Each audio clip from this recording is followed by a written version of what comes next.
नमस्कार दोस्तों, स्वागत है आप सभी का मेरे चैनल आस्था मंदिर में। आज हम आपको सुनाएंगे जया एकादशी व्रत कथा। गांडीवधारी अर्जुन ने कहा, हे भगवन, अब कृपा कर आप मुझे माघ माह के शुक्ल पक्ष की एकादशी के संबंध में भी विस्तार पूर्वक बताएं।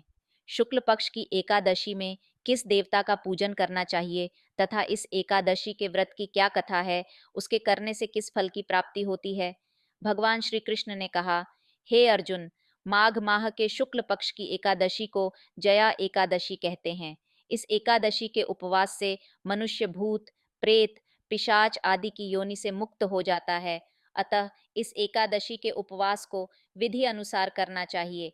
अब मैं तुमसे जया एकादशी के व्रत की कथा कहता हूँ। ध्यान पूर्वक श्रवण करो। एक बार देवताओं के राजा इंद्र नंदन वन में भ्रमण कर रहे थे। चारों ओर किसी उत्सव के समान वातावरण था। गांधर्व गायन कर रहे थे तथा गंधर्व कन्याएं नृत्य कर रही थीं। वहीं पुष्पवती नामक गंधर्व कन्या ने माल्यवान नामक गंधर्व को देखा तथा उस पर आसक्त होकर अपने हाव भाव से उसे रिझाने का प्रयास करने लगी। माल्यवान भी उस गंधर्व कन्या पर आसक्त होकर अपने गायन का सुरताल भूल गया। इससे संगीत की लय टूट गई तथा संगीत का समस्त आनंद क्षीण हो गया। सभा में उपस्थित देवगणों को यह अत्यंत अनुचित लगा। यह देखकर देवेंद्र भी रुष्ट हो गए। संगीत एक पवित्र साधना है। इस साधना को भ्रष्ट करना पाप है। अतः क्रोधवश इंद्र ने पुष्पवती तथा माल्यवान को श्राप दे दिया। संगीत की साधना को अपवित्र करने वाले माल्यवान और पुष्पवती, तुमने देवी सरस्वती का घोर अपमान किया है। अतः तुम्हें मृत्युलोक में जाना होगा। गुरुजनों की सभा में असंयम एवं लज्जाजनक प्रदर्शन करके तुमने गुरुजनों का भी अपमान किया है।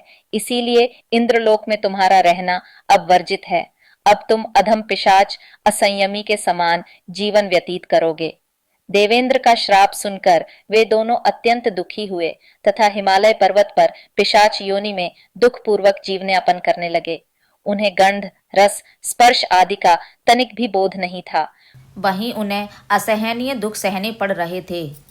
रात दिन में उन्हें एक क्षण के लिए भी निद्रा नहीं आती थी। उस स्थान का वातावरण अत्यंत शीतल था, जिसके कारण उनके रोम खड़े हो जाते थे, हाथ पैर सुन्न पड़ जाते थे तथा दांत किटकिटाने लगते थे। एक दिन उस पिशाच ने अपनी स्त्री से कहा, न मालूम हमने पूर्व जन्म में कौन से पाप किए हैं जिसके कारण हमें इतनी दुखदायी यह पिशाच योनि प्राप्त हुई है। पिशाच योनि से नरक के दुख सहना अधिक उत्तम है। इसी प्रकार के अनेक विचारों को कहते हुए अपने दिन व्यतीत करने लगे। भगवान की कृपा से एक समय माघ के शुक्ल पक्ष की जया एकादशी के दिन इन दोनों ने कुछ भी भोजन नहीं किया तथा न ही कोई पाप कर्म किया। उस दिन मात्र फल फूल ग्रहण कर ही दिन व्यतीत किया तथा महान दुहक के साथ पीपल के वृक्ष के नीचे विश्राम करने लगे। उस दिन सूर्य भगवान अस्ताचल को जा रहे थे। वह रात्रि इन दोनों ने एक दूसरे से सटकर बड़ी कठिनता से व्यतीत की। दूसरे दिन प्रातः काल होते ही प्रभु की कृपा से इनकी पिशाच योनि से मुक्ति हो गई तथा पुनः अपनी अत्यंत सुंदर अप्सरा एवं गंधर्व की देह धारण करके तथा सुंदर वस्त्रों एवं आभूषणों से अलंकृत होकर दोनों स्वर्गलोक को चले गए।